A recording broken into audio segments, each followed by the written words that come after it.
The crawl space under my house is barely 2 feet high, and I've been on my elbows for 10 minutes trying to reach a pipe joint with a wrench. My flashlight is clenched in my teeth.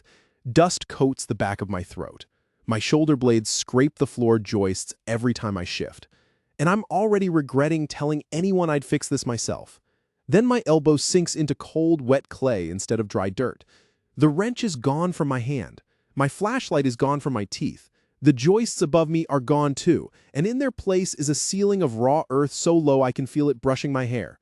Somewhere close, a small flame gutters in an oil lamp, throwing just enough light to see the man lying beside me has a spade in his hands and clay smeared to his elbows. He isn't looking at me. He's looking at the wall of dirt in front of us, listening.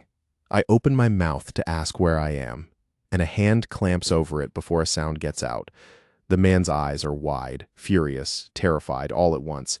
He shakes his head, slow and hard, and points down, not at the floor, through it. Somewhere beneath us, something is digging back.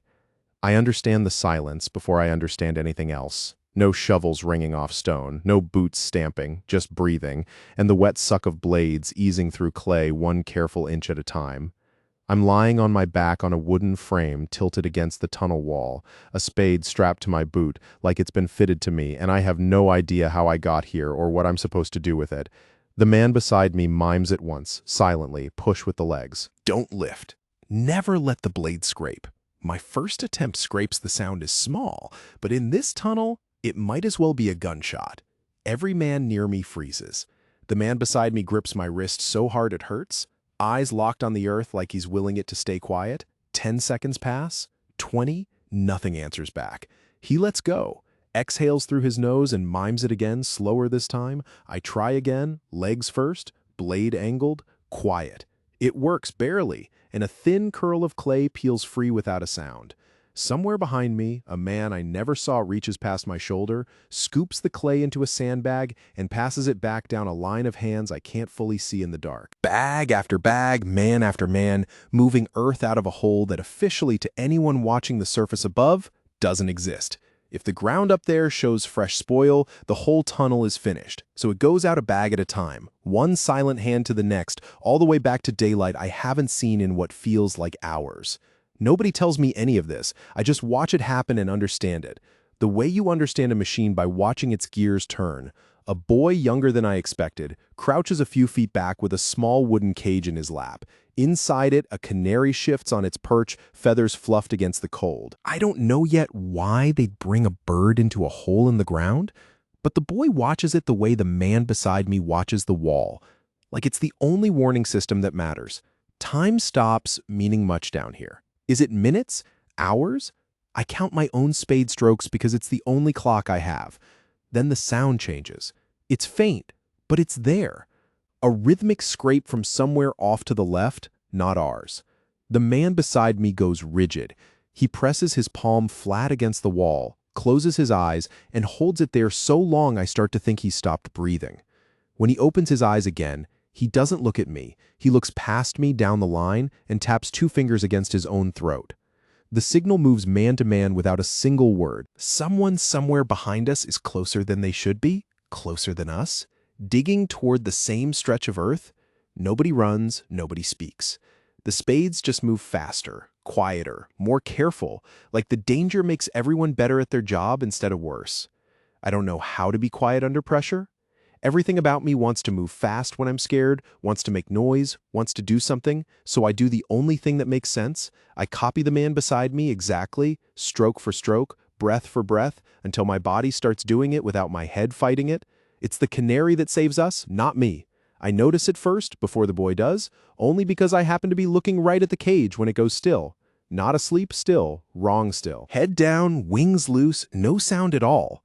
I reach over and grab the boy's sleeve before I've even decided to, pointing hard at the cage. He looks, and his face goes the color of the clay around us. Gas. He doesn't shout it. Nobody shouts anything down here. He just claps twice fast, and the whole line starts moving backward in a controlled scramble. Spades abandoned, hands pulling each other along by sleeves and collars in the dark. I don't know the layout of this tunnel. I don't know which way is out. I just follow the grip on my arm and trust it completely, because right now it's the only thing in the world I do trust. We come up into a wider gallery where the air tastes clean again, and the man who kept correcting my grip on the spade drops onto a crate and puts his head in his hands for a moment before looking back up. He doesn't say thank you. He doesn't need to. He just reaches over, takes my canteen from where it's slung at my hip, and pours a little water into his own cupped palm to check it isn't fouled before handing it back to me to drink first.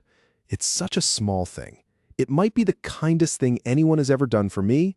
He pulls something from inside his jacket while we sit there, a small folded photograph gone soft at the creases, a woman and two children squinting into sunlight somewhere that isn't this. He doesn't explain it. He just holds it where I can see it for a moment, like he needs someone, anyone, even a stranger who showed up out of nowhere with no idea how to hold a spade to know they exist.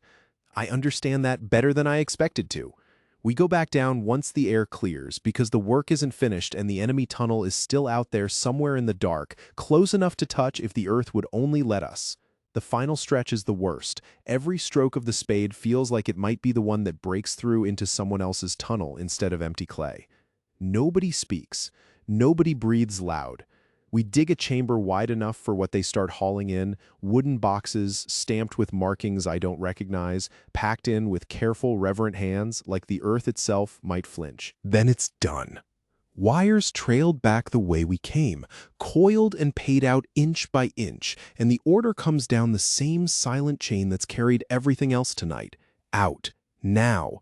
All of us, quiet until the surface. I climb the shaft last, hand over hand up a ladder slick with condensation, and the man who taught me to kick a spade without a sound climbs just ahead of me, close enough that I can hear him breathing steady for the first time in hours. Then daylight hits my eyes so hard I have to shut them. When I open them again, I'm still in the crawl space under my house, wrench in one hand, flashlight rolling in a slow half circle beside my head where it must have slipped from my mouth. My elbows are aching. My heart is still going like I've been running. I don't reach for the flashlight right away. I just lie there a moment in the dark I chose this time, listening to nothing, breathing on purpose, and thinking about a canary going still, and a hand checking water before handing it back, and how much can happen in a hole in the ground that nobody up here will ever hear a sound of.